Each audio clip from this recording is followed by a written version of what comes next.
technology. There's a fundamental premise of the teaching that we share in this Sangha, and it's expressed as the mind has no answers, the heart has no questions. And so in that way, that very concise way, it points us to the awakening being of our true nature, which is of the heart. So the function of the mind was installed with what we think of just as a way, having a way to cognize this function. We think of it as the fall or the Garden of Eden story, when we lost a sense of connection with God and everything else and began to label it and figure it out. And because we weren't very good at it, it immediately created an underpinning of fear. And so out of that kind of heritage, I think of it as a consciousness heritage that was experienced somehow in whatever realm those things occur. Not necessarily, we don't need to find the location of the Garden of Eden on the planet in order to realize that the story, the metaphor that it presents is very useful to us. The idea that we fell into shame and fear because in the story we disobeyed God. And then out of that, but prior to that, our disobedience apparently was partaking of something that we had been told not to. Whatever that was is beside the point to this discussion. But what it did was that it pulled us into what occurred with the tree of life, the eating of the knowledge of good and evil, that participation in that mind activity, it pulled us into the prevalence or the priority of the mind as being the way in which we test or judge things. Now the mind is caught in what I said, judgment. It's also caught with an underpinning of fear and shame because we acquired it through disobedience, right? So now we walk stealthily in the garden, hoping not to get the attention of God, right? Who's of course going to be punishing us because we've been disobedient, and for many lifetimes apparently. The point is that the error of that fall, the error was in a fall in frequency, a fall out of our heart, which had given us an experience of paradise, of the Garden of Eden, of being connected and associated. Instead of naming things, we experienced what they were. We experienced as them. We knew ourselves as all that is. There didn't seem to be a separation. There didn't seem to be a need to control. With the eating of the fruit of the knowledge of good and evil, and with that came the judgment, then we are now perceiving even the Garden of Eden through the lens of judgment. And pretty soon the Garden of Eden turns into the wasteland that we believe we were expelled into. But it was our own expulsion that gave us that arising of a fear-based reality in which we needed to control it, we needed to name it, and through naming it, that we would have control. And so this entire, what we think of as the mind running the show, the rational analytic now as the preemptor, the preeminence valuing of everything is whether it's rational, whether it makes sense. Reality is not linear sequential. It's not an equation that we insist on imposing on it. And so we have felt ourselves needing to get something to be all right, needing to understand in order to behave. All of the things that were not in play before the mind took over, the rational analytic, are now a priority. So as we're coming out of that, because I do believe that's what's happening in consciousness, I think we're, in a certain way, even though this is very controversial, but the development of AI is handing over the rational analytic to technology, right? And are we living here, willing to come from our hearts, coming from a sense of connection and shared experience, and seeing no longer through a glass darkly, but through in the light of all of creation and the high frequency that our hearts are, because that's our creating source. The heart, love, connection, peace, ease, everything that we long for, we are already that, but it's been overlaid by this distortion field. So as AI takes over the need for the rational analytic, we can move into the presence of our true nature and the frequency that then shows up again as the garden. And as each one of us does this work, we will have a garden experience arising in our experience, in our lives, because as viewed so appears, now we have that information of the way this actually works, right? We were caught up in the New Age slogan, you create your own reality. But now, thanks to Paul Levy and his book and his podcast, we've been brought into an understanding of what might have seemed difficult. The double slit experiment, I always knew about it, and I kind of had a kindergarten model of how it worked in creating material reality. But we're now present with understanding this from our own experience. As we shift the lens, as we clear the distortion lens of our woundedness, then the reality that shows up begins to match the clarity. It begins to match us coming home to ourselves, whatever that would arise for any one of us in our experience. So it's a monumental time. I do believe that it shows up with groups like ours and Zoom and in the room and beyond that, and also with the prevalence on YouTube and all of the technology that keeps bringing into our awareness the potential for peace, the potential for a sense of connection. At the same time, we're having this massive polarity arise on the world stage. So, you know, the death knell of an old paradigm is what I think the polarity is pointing to. It doesn't mean that we like it, but it does point us to those of us who have access to understanding our participation in creating this world, our own world first, and then in concentric circles from there. Then it's incumbent upon us that not only for, you know, but I realize that with our early wounding, for many of us, we do not feel worthy of being loved. One, being with ourselves in admiration and in appreciation. We don't feel worthy of that. But this is a larger goal. And if you can't do it for yourself, you have to do it for yourself in order to do it for the world, right? This is like a call to unarm yourself, right?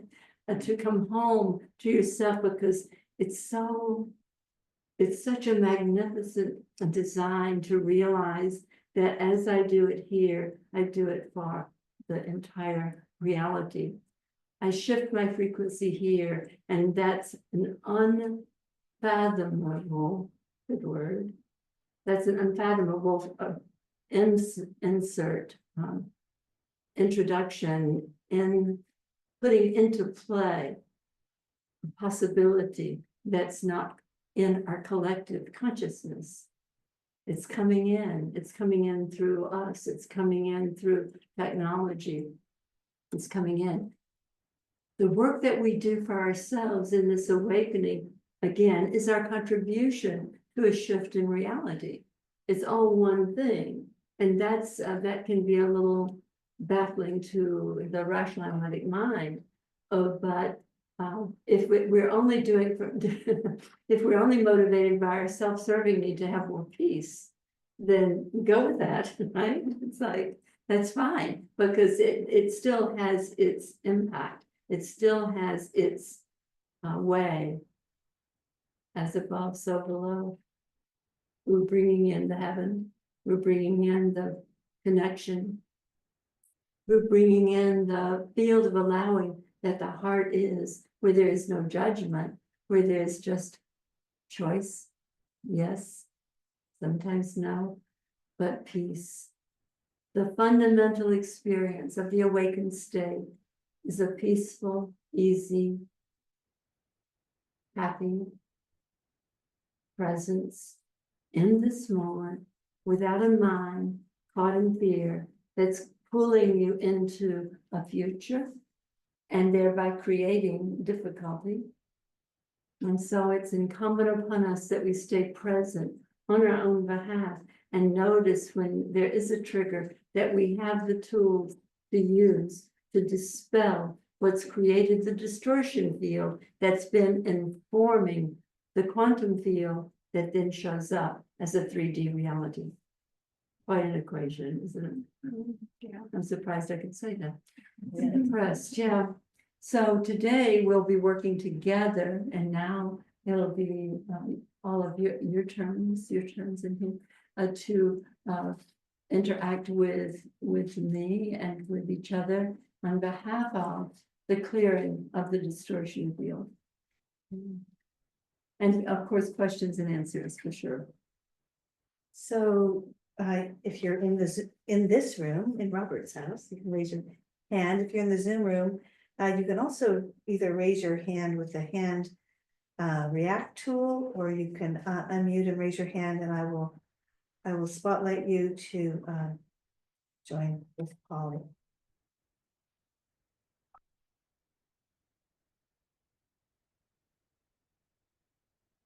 Everybody's Okay, we have Celia and Dominique. Celia. Leah. Yeah, we have Celia. There we go. I got it. Hi. Hi, Polly. Hi, sweetheart. Rachel. On TV. Sorry, I got you. There you go. There she is. Hi, honey. Hi.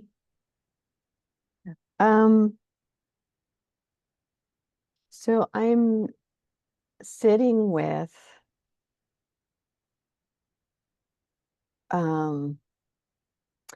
I've done a quote unquote a lot of work on myself in my life. And I'm just starting to notice when something comes up in a belief, and like I'm pretty good at identifying what the belief is. And then the process of like shifting to unbelieving it or letting it go, I'm realizing I'm trying to find my way. Mhm. And and I'm looking at the possibility, now probability, that it's like a belief comes up, it has lots of feelings of fear and anxiety. And from my history from a young age of like processing my feelings, I can do that really well. I can feel my feelings. I can allow it to flow. But now I'm questioning, do I just and so I'm realizing there's part of the belief, like if I keep looking at it and I keep processing the feelings, eventually it will stop. And now I'm wondering if that's true because it keeps coming back. Yes, it comes from a different vantage point. It comes from a different level, a different clarity, a deeper understanding.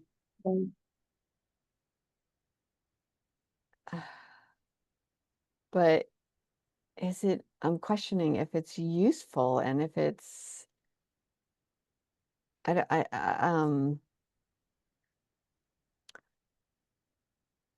I'm seeing some of my intention of, okay, I'm going to work with this. I'm going to look at it. I'm going to feel all the feelings. So it goes away. I see it's a control. It's a resistance. It's a, let me dig the shit out of this so I can get rid of it.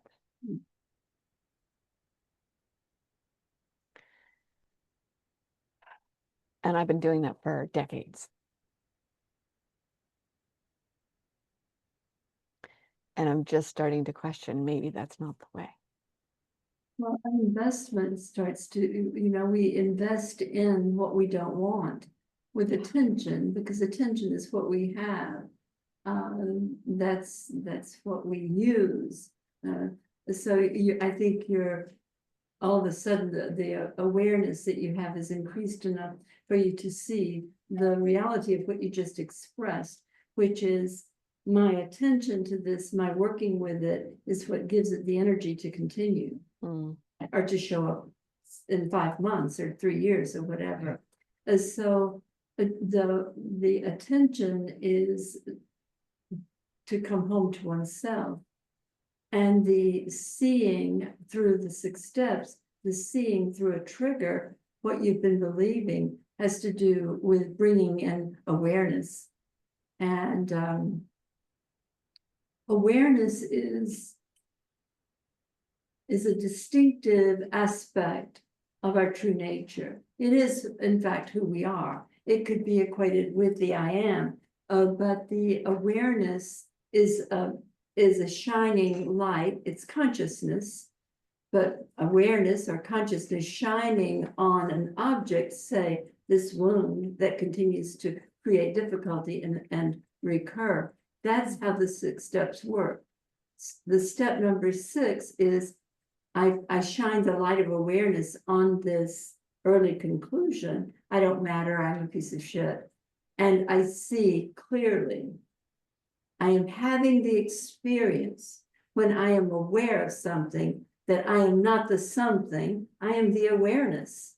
And that's the shift in reality that is the awakening. That's the shift in identity that once it's in place, you simply don't experience an other, or that there's a problem. You don't experience that you are caught up in an out there, which was a projection of consciousness through a lens that was distorted by our woundedness. So all of that said, the bottom line for you is you can be aware of something, and with that awareness, using forgiveness or whatever technology works for you, to shine the light on it, and through forgiveness, the light of awareness makes available to us the facets of the wound, the distortion, and our ability from this perspective, knowing ourselves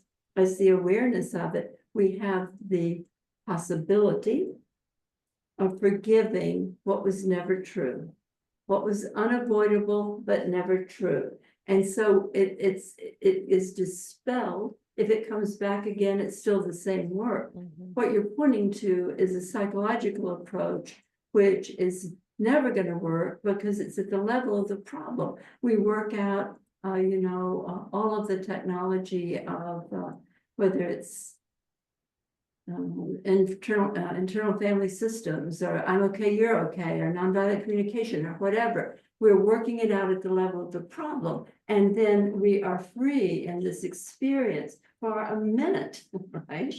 For a week, maybe, that problem. But then because the problem hasn't been dispelled, it's just been reframed. And we were relieved in that reframing. We were relieved for a minute. We weren't caught in, I'm a piece of shit. But the real work is done at the level of creation, and it requires awareness of something. And with that awareness, realizing the real eyes to know, I am not this piece of shit. I am the awareness in which it occurred. It was an unavoidable conclusion. by a 3-year-old. Hmm. And so now it's like, and sometimes this happens for people with plant medicine. There's a kind of a consciousness rising up. I think it's really prevalent with ketamine, but it's a consciousness rising up and observing something. And in that moment, they know they're not that. It's like, look at that nasty little thing, isn't it? So but when we want a conscious experience of the access that we have to ourselves as awareness, consciousness, and the creation of an identity, so that that can start to be malleable, so that it can start to fade a bit, not giving it more power by working on it. I'm trying to find because since I've been like discovered you, I don't know, a month or so ago, and really working on letting go. And I many years ago, I worked with Byron Katie and did that. But now I'm working slightly different. And it's like, I can see the belief, I'm taking it off the other person, and I see it's 100% mine. And I'm saying, okay, it's not true. It's not true. And I think on some level, I can see it's not true, but it doesn't release. It doesn't. And I don't know if I'm not going to a high enough level of consciousness, Yeah, that's right. or Yeah. I'm saying it's not true theoretically to fight Right. it. It's not that we're trying to see if it's true or false. We're trying to see that it's not me. I mean, there is a distinction there. It's like if I can, I mean, this beautiful woman in our Sangha here brought me this avocado. I got it in my hand here. I'll soon have it with chips, maybe in 2 days. I don't know yet, but it's beautiful and I love it, but it's not me. It's not true or false. It's an avocado, but it's not me. You know, it's like the minute that you have something, the distinction is between who I am being and what I have. I have this incarnational vehicle. I'm not that. I got it. I'm interested in human design from the perspective of having an owner's manual for it. I mean, you do better if you wait for whatever. Right. It's good information. But when I can see from the perspective of awareness, shining the light of consciousness on this distortion that I installed, I'm not good enough, I don't matter, then it's called into question. It's like, it's like, show me what you got. It's like, show me your credentials. You don't have any. It was the unavoidable conclusion by a 3-year-old. And so there's a distinction here that I hope that you can employ in the work you're doing. Yeah. Doing really good work, Celia. Yeah. Thank you. Yeah. Thank you. Thank Dominique. you. That was brilliant. I'm going back to the basics. Yeah, good. In coming, I've gotten bits and pieces of the meditation and what it is, but I'd like to, this sounds very conceptual, but I'd like to understand kind of 3 parts, where it came from, what's the intention and how to do it. Because over the years, I've learned all these different kinds and each one has its own specificity of what it's aiming at.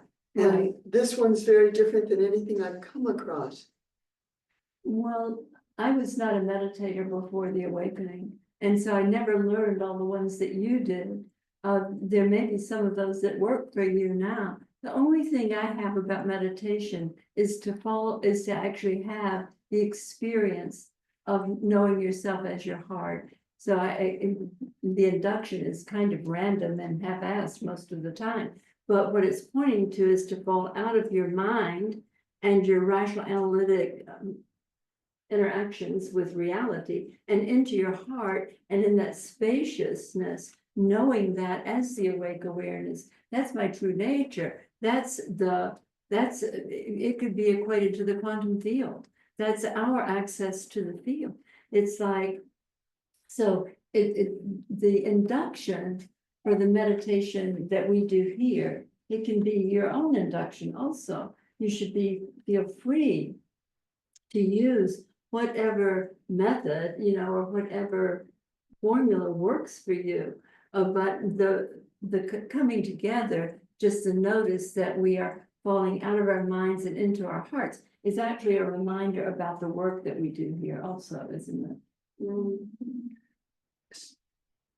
Ah, So if there's any, ask the question, well, I think what you're doing for me is surfacing this wonderful trigger that for me is kind of like a fish in water. their favorite place. Yeah, when I drop in, and I'm so much better than I was 45 years ago, it was train wrecks, car accidents, and every other which way when I tried to get quiet. Now I have some space in there. And I feel like I've gone back to the beginning after 45 years of personal work, going, what's feeling? What do I feel? And I got angry about something and I was like, oh, okay, well, where is that? So, okay, it's this thing swirling around in my head and it's got some energy to it and I can feel where the energy is, right? So I'm trying to kind of go back to these basics of what's feeling, because we talked about just a little bit about the dissociation. So then I go, well, what's my heart feel like? Now I can see people that I have this enormous care for, when I'm in your presence or a sunrise or something, and there's this, again, back to this feeling. Meditation is still a little baffling to Yeah, well, me. one thing about feeling is that our true feelings will always be experienced as connection. Wait, our true feelings will always experience As connection, a connection, okay. like the sunset or the sunrise, or Right. the child or the friend, Yeah, yeah. it's that feeling is our true nature, right? And feelings beside that are gonna be mind created out of our woundedness. So when This is a radical, the sensing of things, and it's not anything that you need to believe at all or incorporate. But it's a kind of a signpost. Because when the feeling of when there's no judgment, when there's nothing except this, oh, it's her, I love her, right? Or, oh, look, it's the sun. It's like the truth of experience, and we've made it feelings and have overlaid it with emotional reaction, and then believe that we have to be sure we tell them about it, right? got it. Okay. So for me, it's like when I sit in the morning and I hear the birds and I feel the ground. Yes, And I expand out of this Exactly. self. that's right. And there's this word that's gotten thrown around a lot called non-dual. But to me, there's this connection Right, to exactly. life. That's right. That's what we're aiming at. That's what we said. That's what we said. Great. And that's when you fall into your heart. That's your acknowledgement that that's you. I am that. And that's the non-dual experience. And our true feelings are experiences of connection. Feelings other than that, like I said, are going to be something out of a wound or through a distortion, just a slight distortion. Like, well, I wanted to talk to her, but I remembered that she didn't call me back last week and I texted her twice. I mean, and then you'll think you're having a feeling, you're having a reaction, Right. right? And that's a trigger, and that's what we do the work on. Really helpful definitions and distinctions. And there's this word, and you used it this first time when you spoke, starts with a V. And I think it comes out of the heart and it, you know what I'm talking about? Taurus? The Taurus, yeah. Taurus, yeah. Yeah, well, the Taurus is that donut shape that seems to have some kind of reality that they found mathematically in the quantum field or in the field of consciousness even. And so it's like, if you imagine this body mind as a center into which awareness, spirit is flowing and moving through and arising. And as it arises, it's showing up as an external reality. But so that the clearer this tube is, the more beautiful, the more in keeping with true nature, the arising is. That's a little esoteric. I got a little lost, but I get the hang of it. Yeah. Thank you. This was Thank you. very useful. Yeah, Christy, right before you go, I just want to say that we did get a chat that I wanted to read out loud. It was from Kim and it said, a new Pali t-shirt. It's not true or false, it's an avocado. It's not a problem. Not true or false. It's not true or false, it's an avocado. Oh, That was from Kim. nice. Okay, Christy, you're up. So I'm glad you brought all of this up because I had an experience the other night that I was triggered. My friend was talking to her son on the phone and I miss my son. And so I got triggered and then I did the 6 steps. And then I fell into this part where I realized it's the fear that I don't have this right now and the time on it, you know? And I'm like, but this is what I could look forward to. Like, this is beautiful, her conversation with her son. And I cried and I let myself have the cry. I'm like, but it just made the whole experience of it and compassion for myself, like that yumminess of this experience that I'm having. Yes. It's okay. Who knows what we're gonna have in the future? It might be amazing. It might be after we're out of this body. I don't know, but either way, I can't wait to get caught up with his life. And so then I just really listened and was just so excited for her and her conversation. And it was,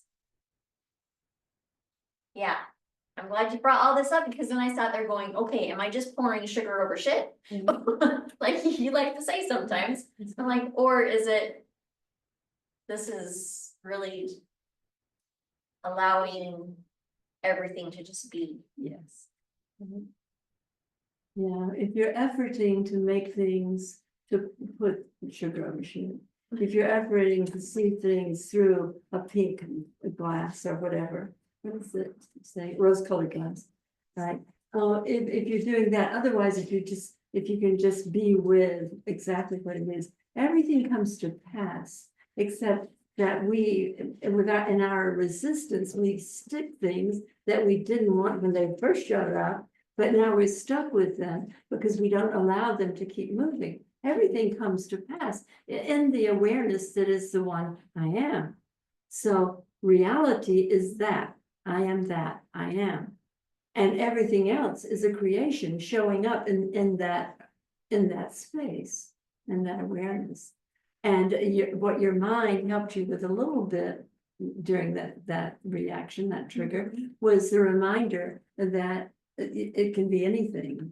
You don't know what it's going to be, and that you can experience the love without what you would think of as the fulfillment, but without being a Debbie Downer here, because all of us know if we have kids, it ain't always that great. When we're with them, right? It's like, where did he come from? So it's a mixed bag, but to be kind to yourself in the middle of everything is the key. Thank you, Christine. I'm so excited to see Connie and Michael. Can we have an update? Mhm. Do you guys want to share? You have to unmute yourselves.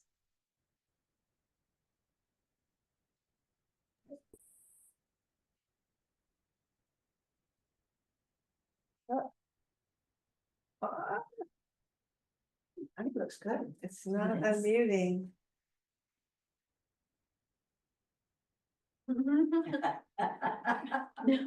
It's not unmuting. For some reason, it's not letting them unmute.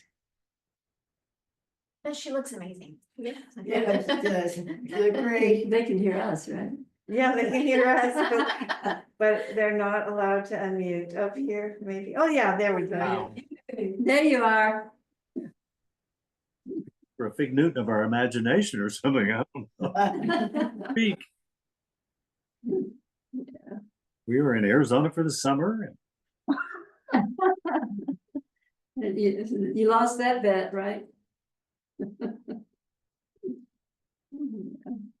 I lost them. Like, doing, preparing the space and taking care of our needs, that sort of thing. Are you in your new space now? No resistance. What? Did you say no resistance, Connie?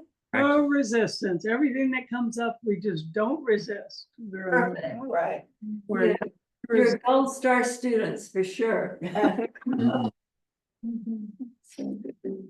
Have you moved out of Nicole's and into your new space? We have, yes. How are you liking it? We like it. very No nice. resistance, of course, yeah. Well, we would like it if you were here with Great. us. We're happy that you're there without resistance. Appreciate that. Hey, thank you, guys. I'm gonna go to Nina if you're good. You guys are good? Enough? Anything else you want to say? We're having internet challenges here. I think so. Okay, good. All right. Nina, would you like me to stop the recording? Or are you good? Yeah, that would be good if you did, if you're willing. Yeah. I want her